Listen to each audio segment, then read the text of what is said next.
On the 15th of December 2021, we had to bug out. For real. This video is about what we did right, and more importantly, what we did wrong. This video is lessons learned from having to bug out in a real life situation. We got hit hard by an extreme wind event. This event spanned from the Rocky Mountains, across the Great Plains, and well into the eastern United States.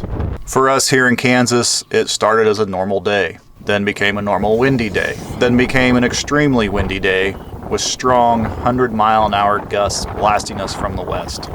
Then it became a dust storm with zero visibility, and then it became a firestorm. With a big fire very close to us, we knew we wanted to leave our house, but the visibility was still zero. Oh, all electricity went off in the house, and we're dark. When the visibility finally turned to the point at which we could actually see good enough to drive down the road, we left our house. We headed to a friend's house who was actually upwind from where all the fires were breaking out, and we spent the night in our van, parked in his driveway. If you want to see a full-length video on that entire bugging out event, I will put a link in the description below, and also put a clickable at the end screen of this video. Alright, with all that said, let's finally get into this video. I'm going to talk about what we did wrong and what we did right for both in the house and when we had to bug out. I guess I should add that we have a 1999 Chevy Express 1500 conversion van, and that is pretty much the ultimate bug out vehicle. This thing is pretty darn awesome. Before you bug out, you need to have a bug out plan. I can't stress it enough, it is extremely important to have a bug out plan. However, after working on the script for a while, I realized that me talking about a bug out plan literally needs to be its own video.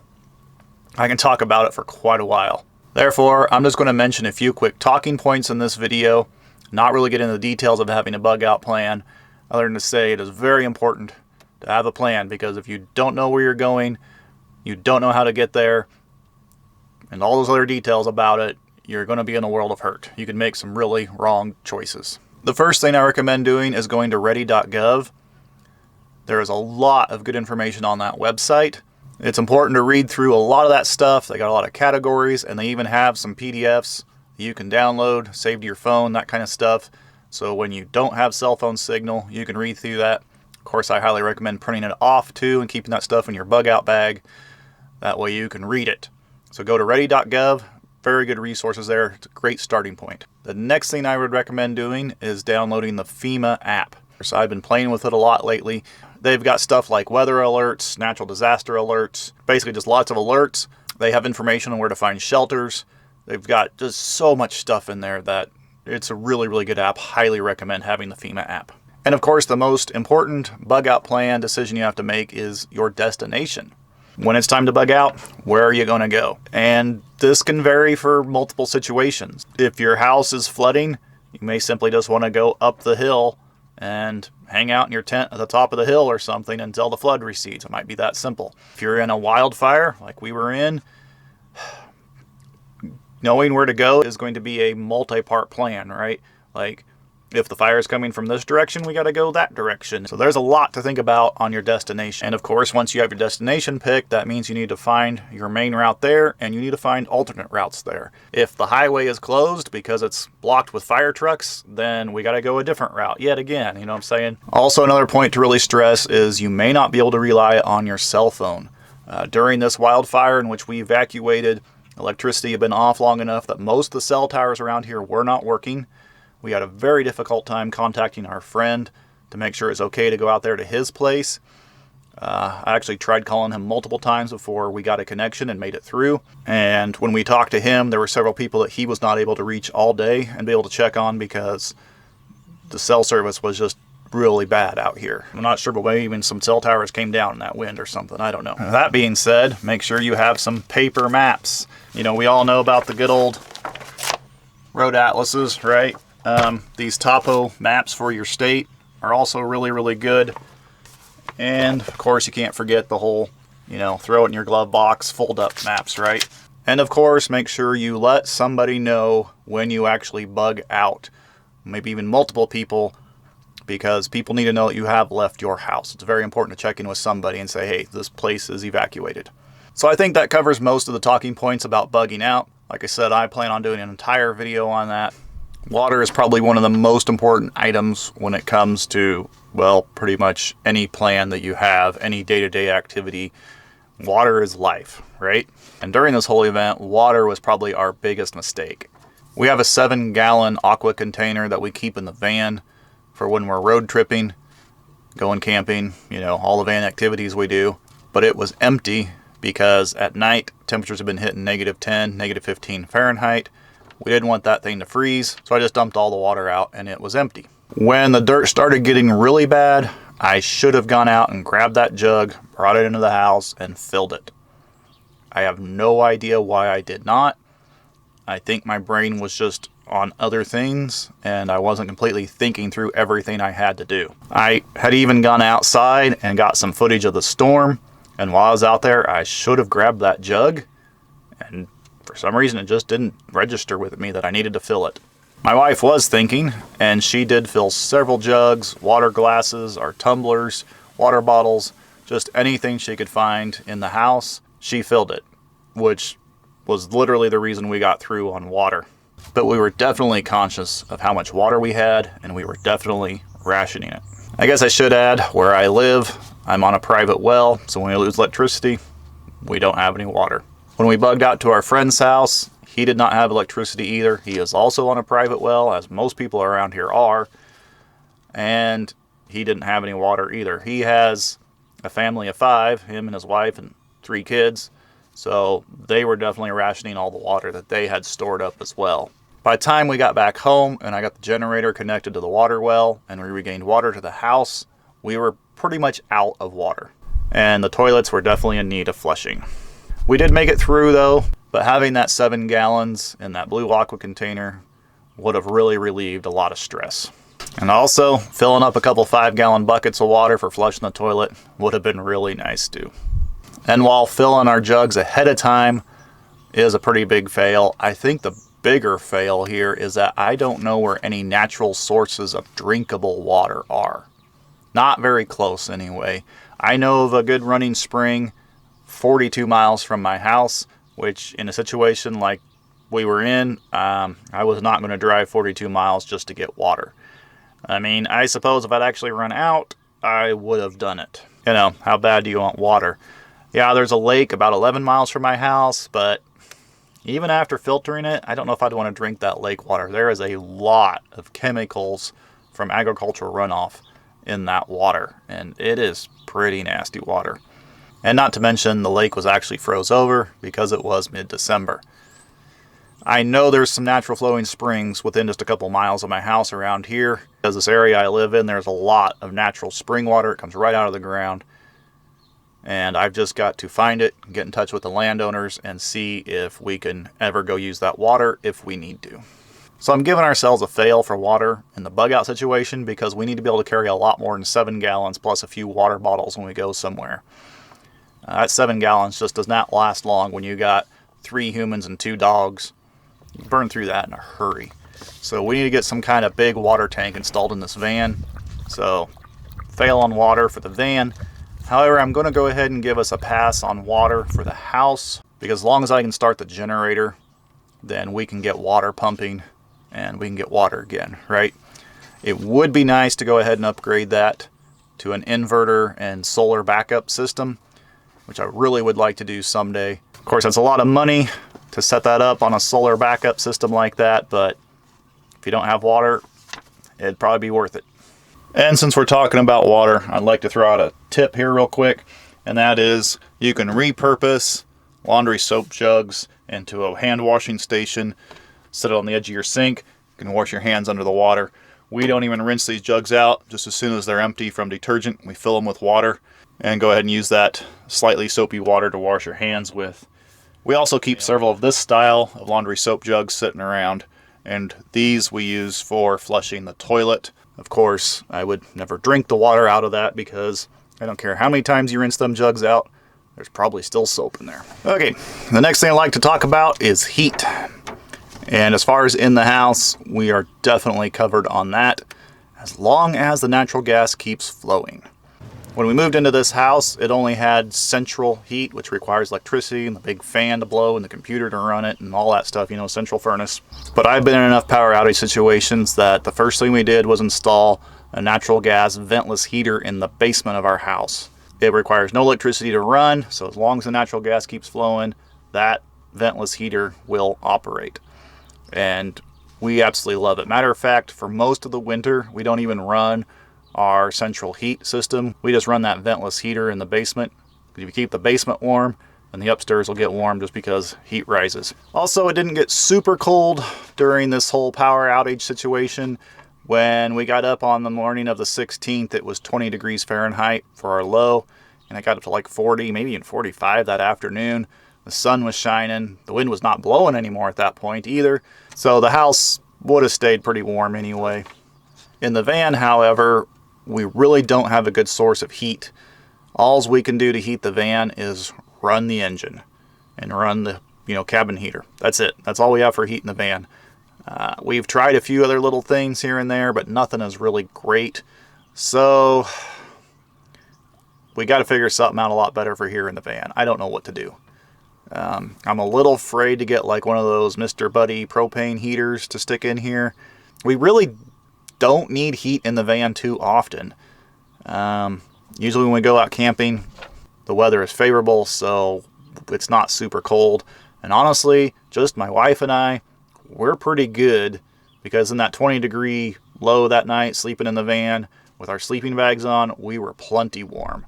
That 20 degrees didn't bother us at all here in the van. So I'm giving the van a fail on heat. And if you have any suggestions for heating the van, let me know. Next, I want to talk about lighting, to be able to see. And as far as in the house, that is an absolute fail for us. Ever since we moved to this house about 4 years ago, it has been on my list to get the big inverter connected and set up and get some outlets and some of the main overhead lights, 120 volt lights in the house, connected to that inverter so we can transfer them over to the inverter and battery and solar and run the main lights off of, solar power. That way it doesn't even feel like anything has changed. We can turn on the main living room light or turn on the main kitchen light and just see normally. It's been on my list. I haven't completed it. However, since we do camp a lot, we have headlamps and flashlights, so we could see. It's not really convenient. So the lighting needs to be upgraded in the house just from a convenience standpoint. In the van, however, I feel like once again, we're pretty good. I would like to upgrade the lights in the van, but the van is fully equipped with lights, so it is not a problem. But this brings me to something that I think is totally awesome. This is a gadget that I think everybody should have, or at least some form of this gadget. And that is a power station. This happens to be an Anker brand power station. This is the Anker 521 portable power station. It is an amazing piece of kit. It's got 120 volt outlets on it, USB outlets on it, 12 volt outlet on it. And the thing that we ended up using the most is this really low wattage consumption light. So, little light bar on there. Yeah, you can see it shining on my face a little bit there. Definitely glow. And I mean, it's middle of the afternoon outside now, and it still shines. So this little light only pulls 2 watts. And according to the display here, it's going to run for 137 hours when you're at 100% charge. And we used this light the most when we were home. Well, in the van too. In the van, we've got a little nook right behind you there that we set this thing up in, and it lights up the entire van really, really nice. And when we were in the house, we were able to set it up on the mantle of our fireplace, which is a non-working fireplace. Our fireplace has been altered. It's no longer operable. But anyway, we set it up on the mantle of our fireplace. Was able to shine that light out over the dining room table. So we played a few rounds of Uno. But this Anker got us through. This allowed us to charge our phones because of the USB outlets. We even ran the gas-powered cooking range in our kitchen with it because we were able to plug, the 110 volt outlet that runs the computer on your cooking range into the Anker here, and that allowed us to light the burners and the oven. Of course, you can light your burners with just a lighter on a gas cook range like that, but you cannot run the oven without the computer controlling your oven, right? It needs power. So it was really nice to be able to cook and bake some things. We actually baked some bread, which was really, really nice while we're waiting for the power to come back on. Now, you don't have to actually go with the Anker brand if you want to, but I've had other Anker products in the past, and they're all really good. I'm really impressed with the quality of Anker. But on a lot of the van life channels that I follow on YouTube, a lot of them use the Jackery brand of power station, and I've just discovered that Harbor Freight is now carrying the Jackery brand power stations. So if it's really convenient for you to get something from Harbor Freight, then getting a Jackery would be a pretty easy way to go for you too. Okay, so talking about the Anker power station running the oven kind of transitions us into talking about cooking. Since I mentioned that the Anker runs the oven in the house, that oven is natural gas, pretty obvious that we pass for being able to cook in the house when electricity's off. As long as the natural gas keeps flowing once again, right? So what about in the van? Well, I built this folding table for the side door of our van, which we can set this great butane cooking stove on. We have used this setup many times, and we have enough fuel to easily last us 2 weeks, probably even 4 weeks. And I'm sure if we watched what we cooked, we could stretch that out quite a bit longer. And if the weather permitted, we could build campfires outside of the van. Of course, in this situation, weather did not permit building a campfire. But if we were in a situation which we could build a campfire, then, I mean, who knows how much longer we could go with cooking, right? Not to mention, I have a couple of backpacking stoves that we can grab and take with us if we really think we need the extra cooking power in the van. So I'd say we're definitely set up really well in the van for bugging out. And since we mentioned cooking, let's transition into food. In the house, we have a lot of food cached. A lot of food. We are really good in that department. We have stuff that is both easy to make and stuff that's going to take forever to make. Regarding food in the house, definitely a pass. How about food in the van? Well, we have lots of food to take with us. We actually don't keep any food in the van for 2 reasons. 1, mice. 2, temperature fluctuations. You know, it gets so cold and so hot in the van, depending on the time of year, that it's just not good on the food to leave it out there. So we don't actually keep it in the van. Hopefully we can grab all the food and get out of our house if we have to bug out. Which, in my mind, you pretty much always know when you're going to have to bug out. You know, usually ahead of time. There's very, very seldom do you just have to suddenly leave your house. Except if your house is actually on fire. Then you got to go quick. So, yeah, all that food stays in the house, but it's in totes or in bags, and it's really easy to just grab and go. So, as long as we got like 2 or 3 minutes before we have to actually bug out, we can grab pretty much all that food, and we got plenty of food to take with us.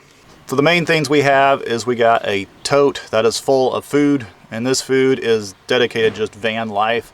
Like if we go out for a Sunday outing, or we want to take a 4 or 5 day trip over spring break or something like that, we can literally just grab this tote of food and go. We also have another tote of food in our pantry that is set up as just backup food. This is food that we just kind of pretend like we don't have. We rotate the food out every once in a while, make sure it doesn't go bad, but it's set up with just the intention of grabbing that tote and going.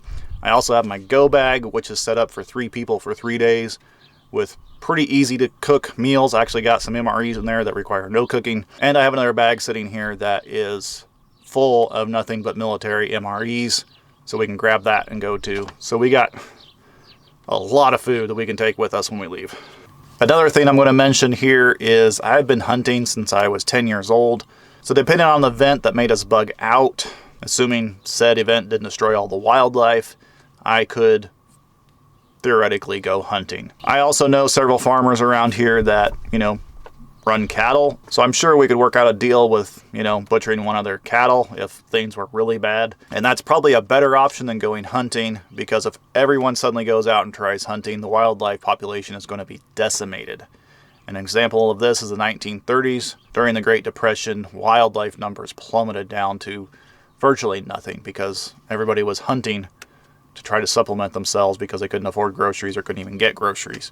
So yeah, if everyone just started hunting, we would wipe out the wildlife population very quickly, and then we would all be in a world of hurt. I also know several edible wild plants in my area. However, almost all of them are summer only. There's very few things that you can find out here to eat during the winter. Yeah, there's really not much to eat plant-wise during the winter out here at all. To summarize food, I feel like we definitely passed for both the house and bugging out in the van. And that's going to wrap up this video. I really don't feel like there's a whole lot else to talk about. I had considered talking about shelter for a little bit, but what is there really to say? You know, we had the house, which we didn't end up losing, so we came back to shelter. We have the van, which is a very good shelter to live in, you know, when we bug out. But I don't really see a situation in which I leave my house that I'm going to go build a shelter somewhere. Yeah, that's go to somebody else's house. You know, go to a hotel if you have to. Like I said, we have the van, so I feel like we're good on that. There's really not any reason to talk about shelter.